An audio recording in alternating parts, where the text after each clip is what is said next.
¿Cuándo una relación está edificada sobre arena? Si en una relación de pareja el hombre o la mujer no quieren al otro primeramente como mujer o como hombre, sino por otras razones, por ejemplo, para divertirse o para asegurarse el sustento, porque el otro sea rico o pobre, culto o sencillo, católico o protestante, o porque quieren conquistarlo, protegerlo, mejorarlo o salvarlo, o porque lo quieren como un padre o una madre para sus hijos, como se suele decir, entonces el fundamento está edificado sobre arena y la manzana ya lleva al gusano. El amor entre un hombre y una mujer prospera si la pareja está bien equilibrada, como los platillos de una balanza, llenos de diferentes cosas del mismo peso. Al igual que la balanza, también su relación puede inclinarse hacia un lado u otro, según la importancia que las necesidades o contribuciones del uno o del otro puedan adquirir en un momento determinado. Si el uno es especialmente fuerte en un momento, el otro tendrá que serlo en otras circunstancias. Así lo pide el amor.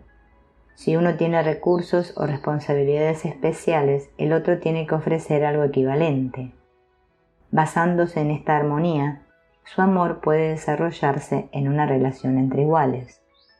Partiendo de su experiencia con las relaciones libremente elegidas, algunos consideran su relación de pareja como si sus fines pudieran determinarse a gusto, y su duración y su orden variarse o abandonarse según el propio parecer. De esta manera, sin embargo, exponen la relación a la ligereza, y quizás se den cuenta demasiado tarde de que aquí reina un orden que no pueden herir impunemente. Si uno de los miembros de la pareja rompe la relación sin escrúpulos y a la ligera, a menudo un hijo de esta relación se comporta como si tuviera que expresar una injusticia, como si tuviera que expiarla. En realidad, los fines de una relación de pareja nos vienen determinados de antemano, y si queremos alcanzarlos, nos exigen constancia y sacrificio. El enamoramiento es ciego. El amor está en vela. Comentario de una participante después de las explicaciones de Bert Hellinger acerca de la relación de pareja. Ángela. Me he dado cuenta de lo que yo necesito, de mi necesidad de ternura y de ser cogida en brazos. Por esta razón mantengo los ojos abiertos buscando un hombre cariñoso. Eso me ha quedado claro. Bert Hellinger. Eso es arriesgado. La mayoría de las relaciones empiezan así, que se está buscando a alguien del que por fin recibamos aquello que siempre deseábamos. El problema es que el otro está buscando exactamente lo mismo.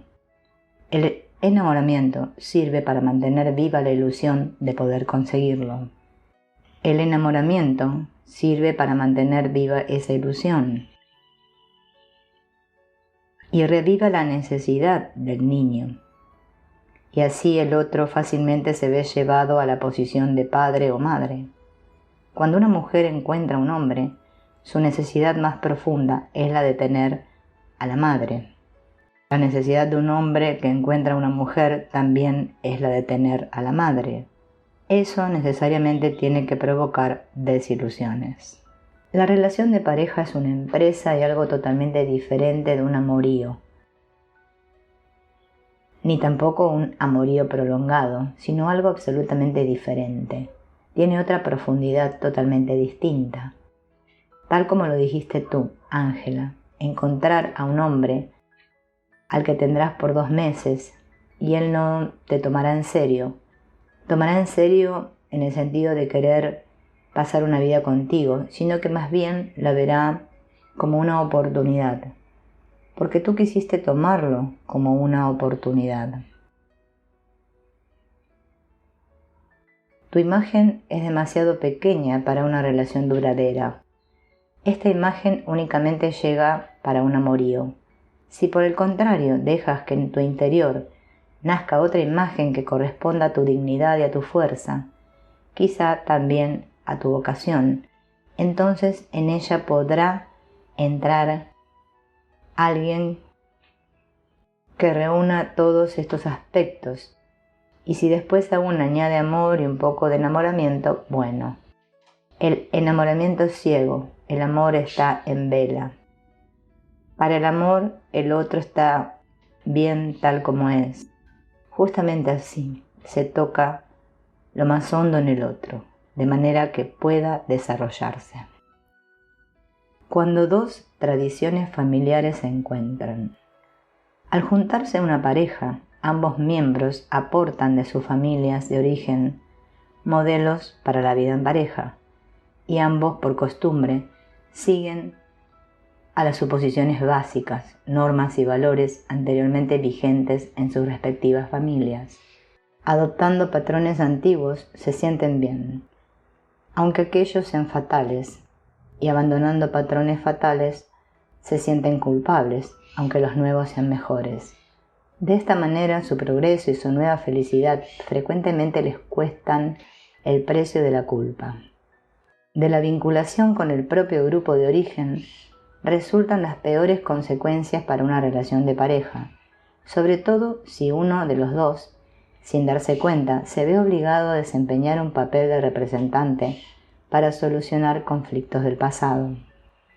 Para que la relación de pareja sea lograda, cada uno debe, para decirlo de alguna manera, casarse también con la familia de origen del otro.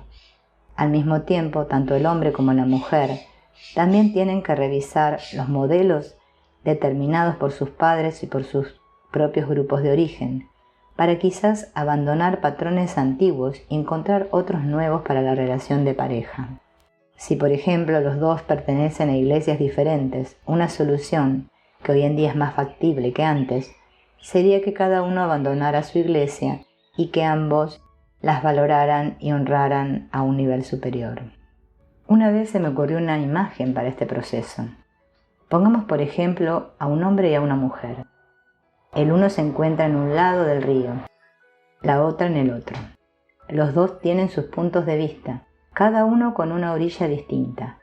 Ahora bien, no les sirve de nada ir pregonando sus puntos de vista. El río todo el tiempo va pasando delante de ellos. Para saber realmente lo que es el orden, ambos tienen que abandonar sus posiciones, bajar al río y meterse en el remolino. Entonces se darán cuenta de lo que es la vida y cuál es el orden que para ellos resulta. La vinculación en la relación de pareja. La significación de la consumación del amor con lo plenamente carnal e instintivo.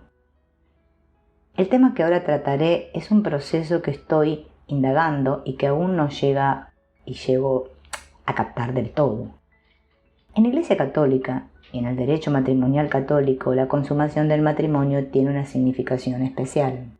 El matrimonio es válido si ha sido consumado, es decir, si también se realizó la unión física.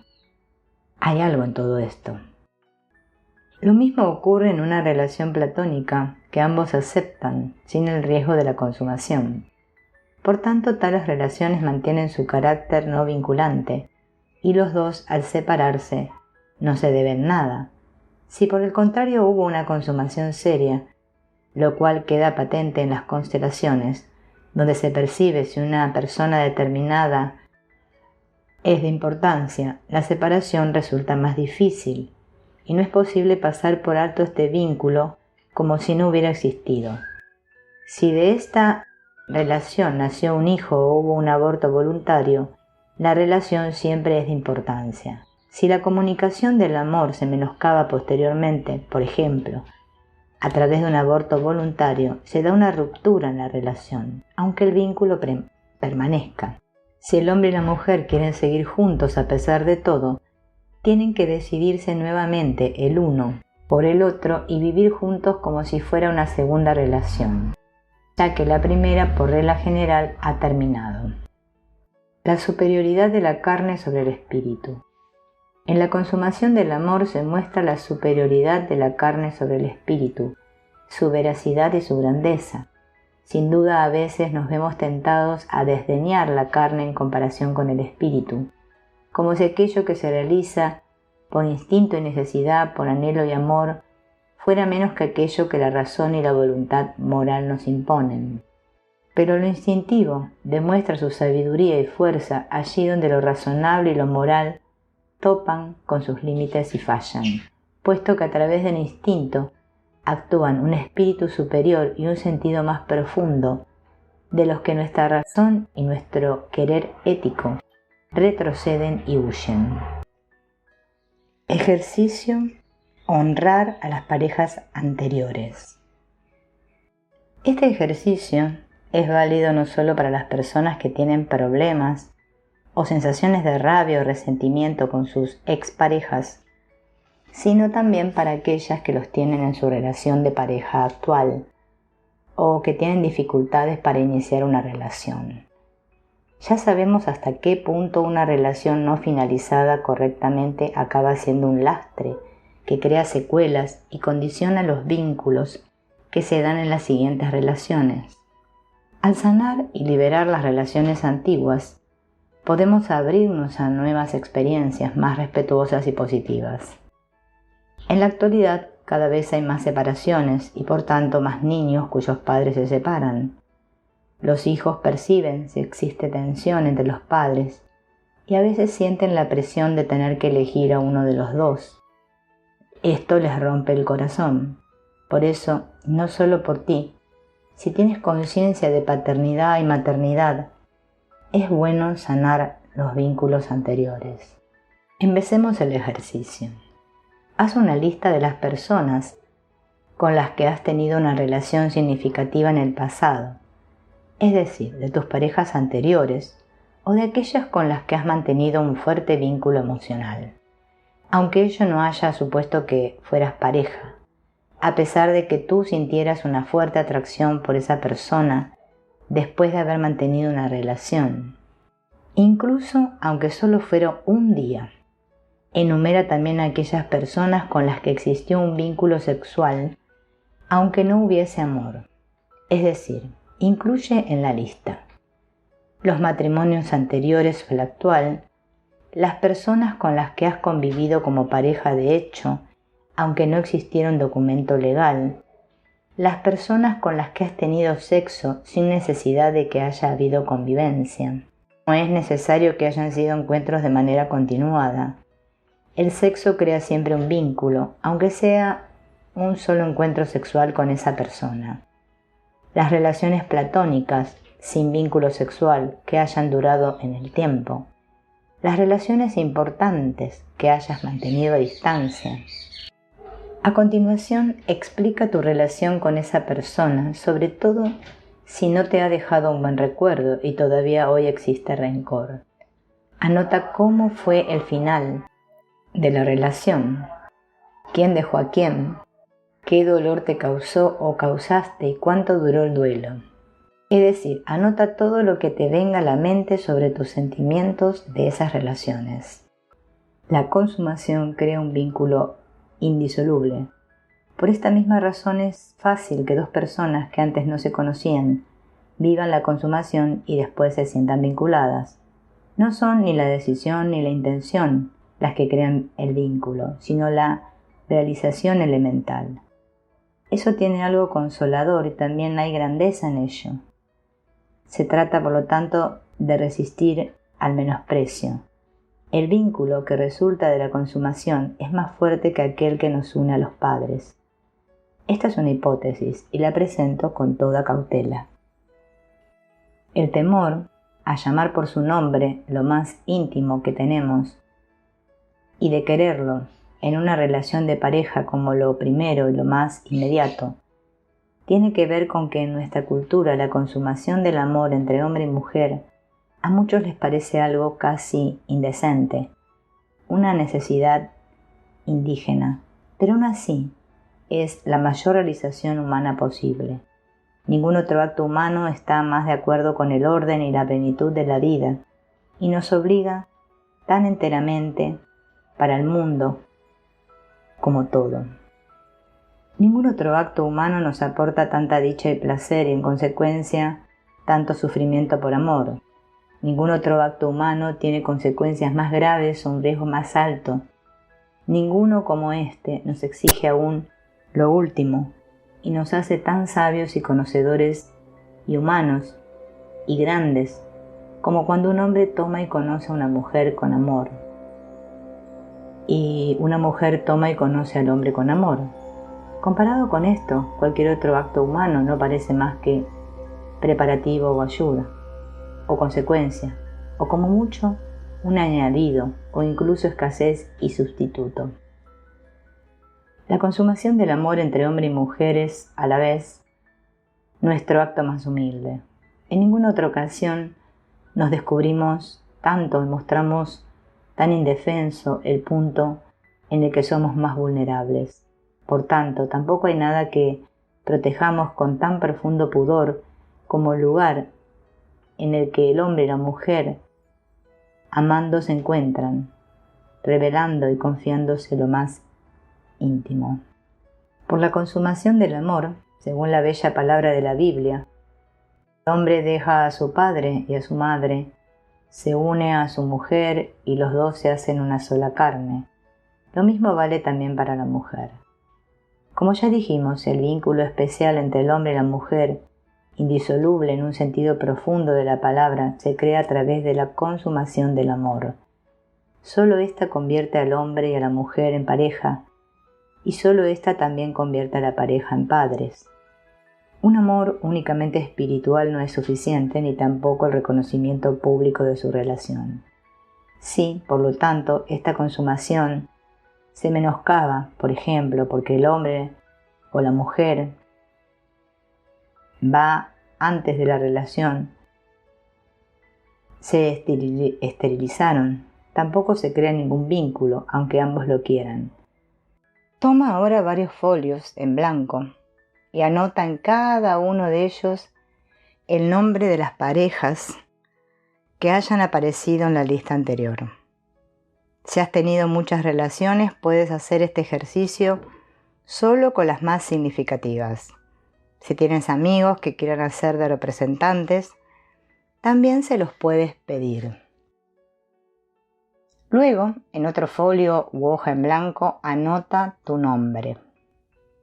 Coloca todas las hojas o folios en los que aparecen los nombres de tus parejas en el suelo, boca arriba y por orden, del primero al último y de izquierda a derecha. Si trabajas con personas, colócalas del mismo modo y mientras les tocas los hombros, indícales a qué expareja están representando o si suplanta a tu pareja actual, si fuera el caso. Luego, sitúate de pie frente a todos esos papeles desde tu propio papel, parada sobre él, y observa cada uno de los papeles por orden, pronunciando el nombre de la persona en voz alta y observando las reacciones de tu cuerpo. No debes analizar lo que expresa tu cuerpo, sino simplemente permítete sentirlo, aunque algunas de las percepciones sean incluso desagradables. Desde tu posición, permítete sentir todo lo que surja al decir el nombre y mirar a cada una de esas parejas a través de los papeles o de los representantes. Si usas papeles, sitúate a continuación por orden sobre cada uno de los papeles que represente a cada una de tus parejas. Es decir, tú te vas a convertir en cada una de ellas mientras te observas a ti mismo. Ten en cuenta que tienes tu versión acerca de la relación que has mantenido con esa persona, pero quizás nunca te hayas puesto en su lugar para saber lo que esa persona siente. Como en la situación anterior, tan solo tienes que observar los sentimientos que surgen. Si trabajas con representantes, pregúntales cómo se sienten con respecto a ti y recibe la información que te den con el corazón abierto. Siente el impacto que tiene sobre ti y las emociones que se despiertan cuando los escuchas. Es sorprendente lo que puedas aprender. Una vez que hayas pasado por todas tus parejas, vuelve a tu lugar y dile a cada una de tus parejas anteriores lo siguiente. Te doy las gracias por todo lo que me has dado. Yo te di lo mejor de mí, pero no era lo que tú necesitabas, y tú me diste lo mejor de ti, pero no era lo que yo necesitaba. Gracias por el tiempo compartido y por los hijos que me has dado. en el caso de que los haya. Ahora con amor y agradecimiento te digo adiós y te dejo ir en paz. Y yo también me quedo en paz. Gracias. Has sido un gran maestro para mí. Te respeto como la pareja que has sido. Tradicionalmente, el principio básico en el que se han basado las relaciones de pareja ha sido el sentido del deber y no disfrutar. Hoy en día eso ha cambiado y del deber pasamos al placer. Las parejas quieren ser felices y disfrutar. Pero puede que tal vez tengas lealtades inconscientes a tus padres, abuelos o antepasados, en la limitación a la hora de encontrar pareja debido a lo que ellos han vivido, o tal vez estés realizando alguna compensación.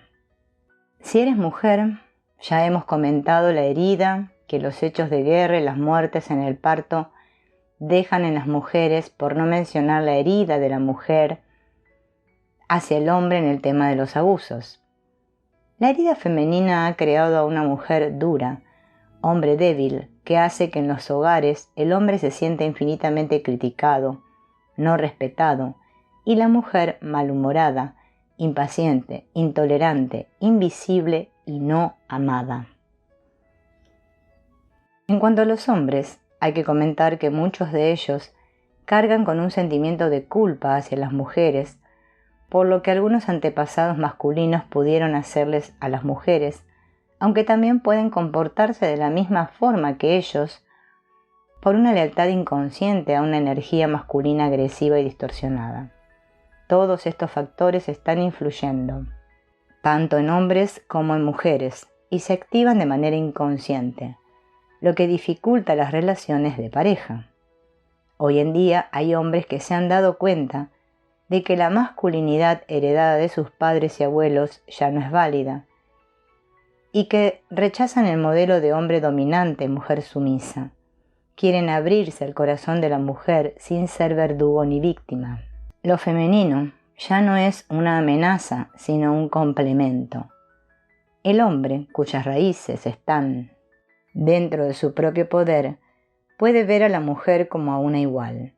Para lograr llegar a esto, tenemos que tomar conciencia de la importancia que el padre y la madre tienen en nuestras vidas y cómo nos condiciona la relación que tengamos con ellos a la hora de tener pareja.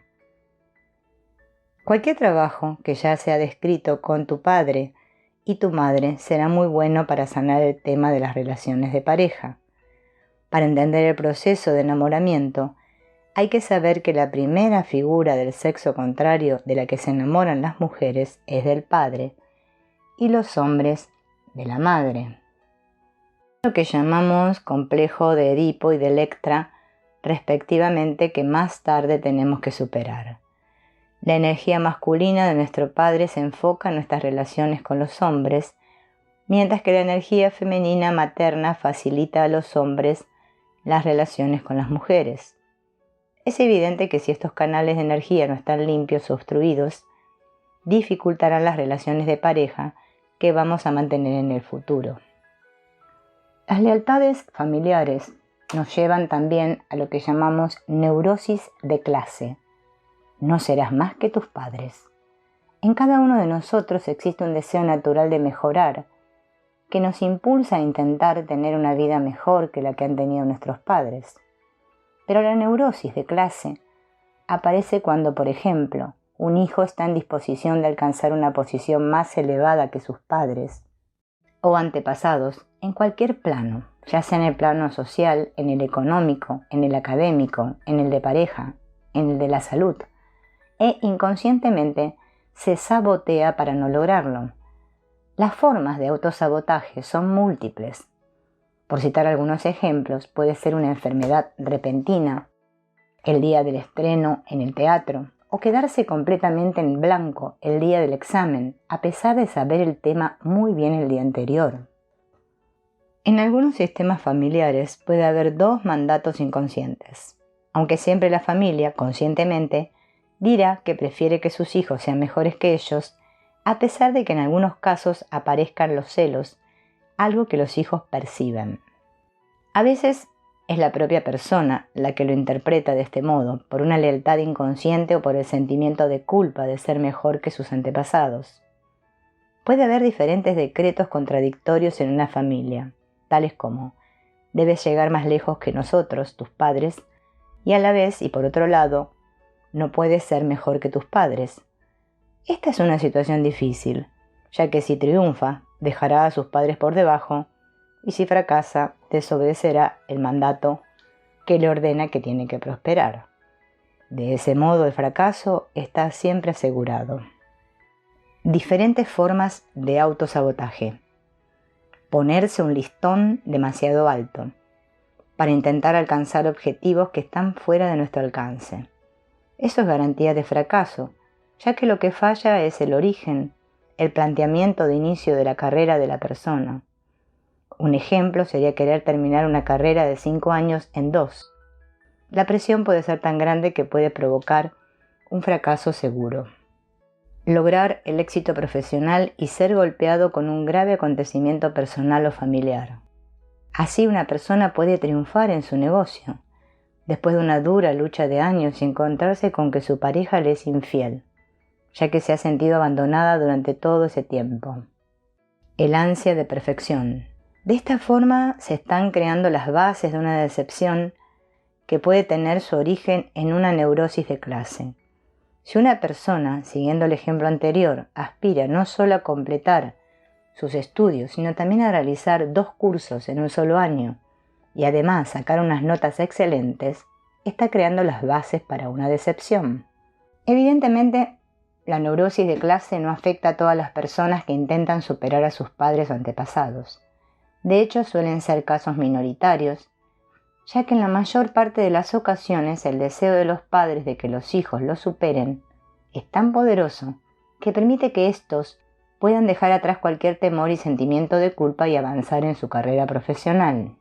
En algunos casos, cuando se da este conflicto, suele ser bastante difícil de reconocer y por tanto de solucionarlo. Esto se debe a que la persona normalmente no actúa de manera consciente en contra de sus propios intereses, sino que todo parece un mal destino, una confabulación del universo en su contra. Solo cuando el individuo reflexiona sobre los acontecimientos que le han impedido mejorar su situación, trabajo, dinero, salud o amor, es cuando reconoce que en el fondo tenía un extraño temor a lo que sucedería si conseguía sus objetivos y superaba a sus padres.